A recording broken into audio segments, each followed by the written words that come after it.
Okay, sound siya. Sound. Sound.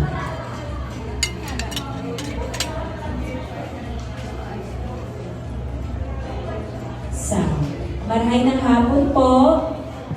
We will start in supposedly 12:20, pero we will start in 2 minutes po. Sana po ay nandito na ang ating mga siguro nag-check out na mga participants. Para makauwi din po tayo early. Alam po namin, okay. Alam po namin na may mga babiyahe pa po ng malayo. Kaya sana ay makapag-umpisa po tayo early para mas early din po tayo matapos.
Sir, habang pa alas 3, sir, kasi yung kung ano yung is namin, yung pa-take out na lang. Oo, take out na lang.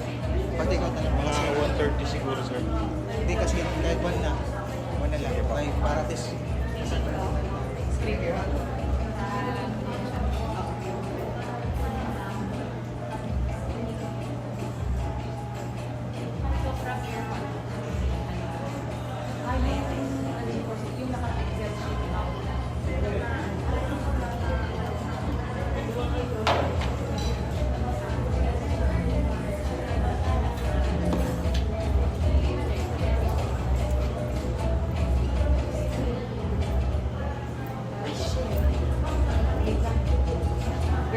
tapos kasi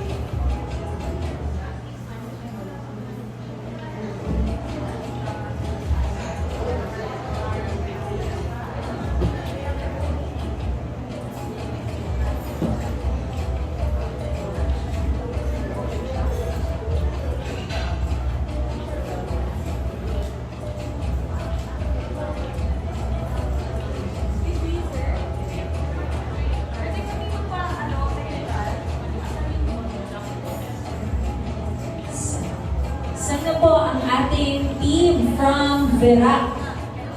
Asa na po ang team Verac? Yan, kompleto na po sila. Kompleto na po ba? Yes. From Team Pandan. Kompleto na po ba? Okay lang, ang ma'am, kung Team doon sa likod. Pandan? kasi ang percentage Dalawa pa. Ang ating Team Karamuran. Tatlo pa. Asan po yung tatlo? Check out. Okay. Ang ating Team Karamuran Pandan, Verac, Province of Catanduanes.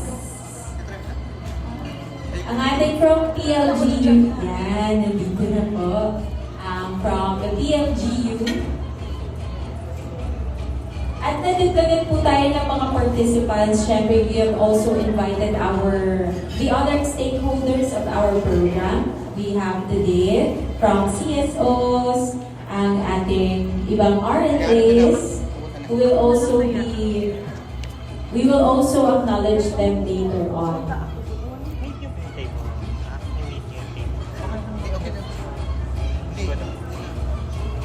Bigay lang naman.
May I request everybody to please settle down as we are now about to begin the Advocacy Summit. Maraming salamat po.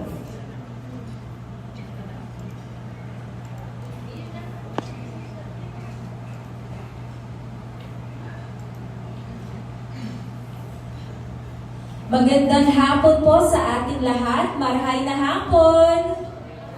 Marahay na hapon po. A pleasant afternoon to everyone and a warm welcome to the LG4 Sigla Summit here in the province of Catanduanes. Isang malakas na palakpakan naman po para sa ating lahat. To the honorable members of our Sangguniang Panlalawigan, our partners from the national government agencies and development partners, our local government units, our civil society organizations, our LG4 Sigla fellows, and to every champion of human development gathered here today, welcome po sa inyong lahat. We come together this afternoon for one purpose, to unite as one province in advancing human development to every Bicolano, most especially our women, our young people, and the families who need us most. LG4 Sigla, or Leadership and Governance for Social Protection, Inclusion, Gender Equality, and Resilience for Local Action, is our shared commitment to make this vision real, from the provincial capital all the way down to every barangay. So this summit is our moment to stand together, align our efforts, and commit as leaders and as partners to put people at the center of the governance. Kaya dahil dyan po, maraming salamat sa inyong lahat sa pagkumpleto po ng ating 4 na araw ng LG4 Sigla Module 1. Muli, congratulations and a warm round of applause para sa inyong lahat.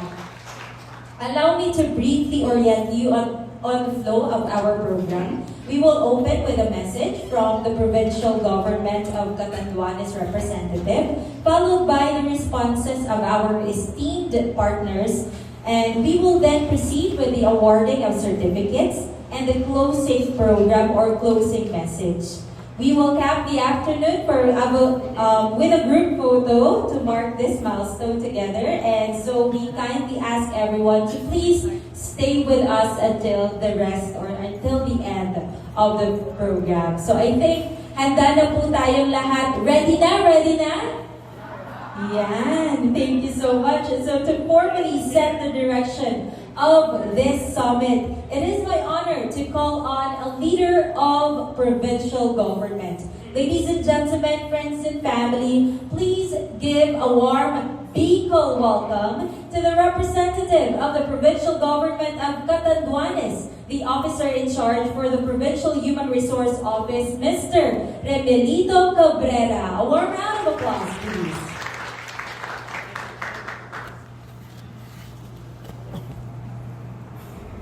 Thank you. Warmest greetings to all the dedicated participants, resource persons, and expert facilitators gathered for our integrated human development planning. True progress is measured not merely by the infrastructure we build, but by the strength, well-being, and capacity of our people. As the local chief executive, as representative of our local chief executive, I extend my deepest gratitude to each one of you for committing your time, expertise, and passion to this crucial endeavor. To our facilitators, thank you for guiding our discussions with skill and vision, ensuring that our planning process remains inclusive, focused, and responsive to the real needs of our communities. To the participants, your diverse perspectives spanning health, education, livelihood, and grassroots governance are the bedrock of a truly functional and compassionate human development agenda. Let this workshop serve as a turning point where we transform ideas into concrete people-centered strategies. Together, let us build a future where no family is left behind and every resident is empowered to thrive. Mabuhay tayong lahat. Well, maraming salamat po for that very inspiring call to action, sir. Muli, bigyan po natin ng masigabong palakpakan ang provincial government of Catanduanes. Of course, si Mr. Cabrera, maraming salamat po. Now, the challenge has been set before us and to rally as one behind our province's human development agenda. The call has been made, and now let us hear from the partners who stand ready to answer it. Each of our partners bring a vital piece to the human development agenda, and we are honored to receive their responses today. May we call on, of course, the Regional Director for the Commission on Population and Development for Region 5, Friends and Family Fellows, let us welcome RD Joyce de la Paz Halvano for her message.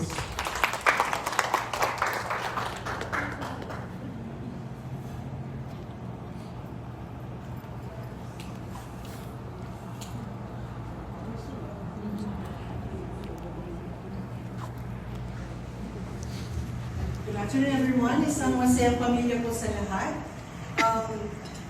To our esteemed provincial government representative po, and to our local chief executives present here, hindi ko na po kayo isa-isahin, at yung mga CSO po, and especially also to the Zurich Family Foundation, Doc, your NFPA and other partners of the national government agencies as well, RDA, LG Partners, Godito, to all new participants from the different local government units. So in behalf of the Commission on Population and Development, so allow me to express our sincere gratitude for inviting us to be part of this meaningful advocacy summit. It is an honor to stand here before you po, not just as a guest, actually as a partner po in human capital development. So we share one common vision, a future where every Bicolano has the opportunity to have a healthy, productive, and dignified life. So over the past few days, I know you have been dedicating your time and commitment in crafting your plans, understanding your own local situation, and that hopefully that it would respond to the realities of your communities. So these plans are more than just documents.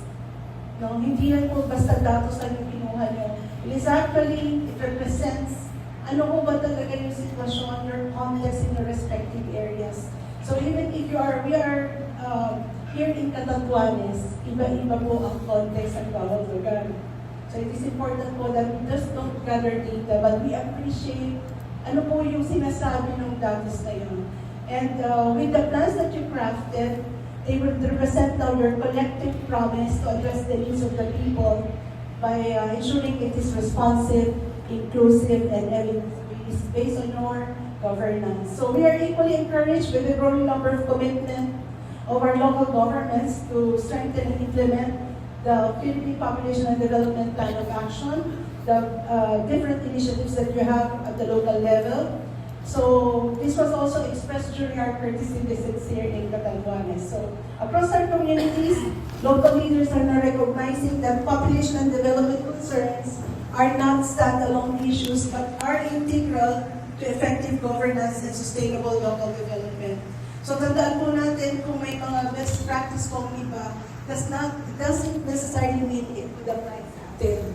Kasi maaari po ibang konteksto at iba yung sitwasyon natin.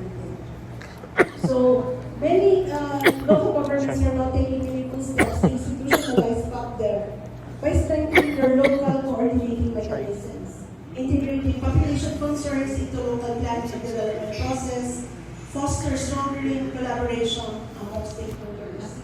So these efforts reflect your shared commitment to ensure that policies and programs are indeed responsive to the evolving needs of your constituents. And tandaan ko rin when we do our own function, hindi po pwede we have to work alone. Diniscusan niya, tama? We have to own muna the issue, but we also have to own it with another one. We have to collaborate in order to be responsive. And in the long run, with various stakeholders, we will be able to co-create. So, isang importante nakikita ko based on my observation kanina, it is important that we communicate. No? Kung ano yung nakita mong datos, kahit po ikaw ay isang lower official, it is best to also communicate what you saw. As an alert, ano ba yung sitwasyon ng iyong syudad or iyong municipality. So it is for communication is very important. And we are also seeing promising initiatives as well sa mga investments in the well-being of adolescents, women, families, and communities. Local governments are expanding programs on adolescent health and development and responsible parenting and family planning. These initiatives are actually preventing adolescent pregnancies and violence against women and children. And they are also creating a safe and youth-friendly spaces where young people can access accurate information, develop their life skills, and actively participate in community development. But along this line, as mentioned siguro yung discussion kanina, nung habang kami nag-usap to, it is important that we integrate values po. Kasi kahit sa dulo nito, kahit anong bigyan natin sa mga kabataan na life skills, if the values are not in place, may hirapan tayo. I think that's one more important skill that we have to integrate. Equally important is the appreciation for the value of timely and reliable local data.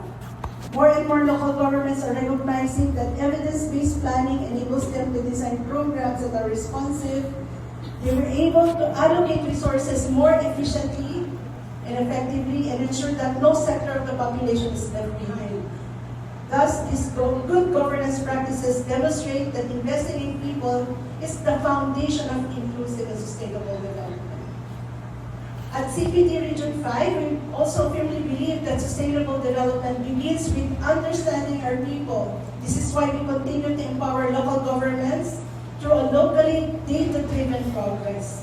By strengthening appreciation and making use of local population and development data, we enable our LCEs and planners to make informed decisions that translate into better policies, more effective programs, and more equitable allocation of resources. So data is not about just numbers. It tells the story of communities, our children, our adolescents, our women, our older persons, and every individual and family whose aspirations deserve to be heard. So when local leaders use data effectively, they can identify who needs help the most, whose services should be prioritized, and how interventions can create lasting impact. So the LG4 SIGLA program embodies the same principle. It recognizes that the strong leadership, supported by reliable evidence and strengthened partnership, can transform the delivery of essential services in sexual and reproductive health, adolescent health, gender equality, violence prevention, and population and development. These interconnected issues require all of us to work together across sectors, across levels of government, among the municipalities and that of the province. So tama po, we have to unite together po talaga. If we want to have a change in people, how will Catanduanes contribute to that? Dapat po magkaisa talaga tayo. So today's Advocacy Summit is a testament to what collaboration, ownership, cooperation can achieve. Uniting offices within LGUs, uniting LGUs and the province. The strengthened alignment among national government agencies, local government units, development partners, and civil society organizations demonstrate that meaningful change is possible when we share a common purpose. As we move forward now, let us continue to champion governance that is people-centered, data-driven, and future-focused. Let us sustain our commitment. Let's institutionalize public and local governance, strengthen our policies and partnerships. Let's empower our communities and ensuring every plan we formulate and every investment we make is grounded on the real needs of our people. So our CPT Region 5 remains steadfast in its commitment to support you through technical assistance, policy advocacy, capacity development, and provision of timely and relevant population development information. So we look forward to strengthening our partnership with the CFF, NFPA, other government partners, and even the local government units here. So yung iba po may partnership na kami, yung iba po ay work out namin with LCEs. So we continue to build resilient, exclusive, and empowered communities in Catanduanes and throughout the Bicol region. So congratulations to all the participants for your dedication and hard work. May today's discussion and commitment inspire concrete action that will improve the lives of every Bicolano and that no one is left behind. So maraming salamat po at mabuhay po sa mga lokal na pamahalaan at sa ating katuwang sa pagpuntan. At sa CPT, tao ang puso ng pagpuntan. Salamat po. Thank you. Maraming salamat po, R.D. Joyce, sa iyong pagpunta din dito sa amin. Palakpakan po muli para kay R.D. Joyce at sa lahat po ng bumubuo ng Commission on Population and Development Region 5. Now, there are also partners who are not able to come here today, pero gusto po nilang ibahagi sa inyo or sa atin ang kanilang suporta sa ating programa. Unahin na po natin ang mensahe from the Department of Health Region 5. Ladies and gentlemen, Dr. Voltaire Guadalupe through a video message.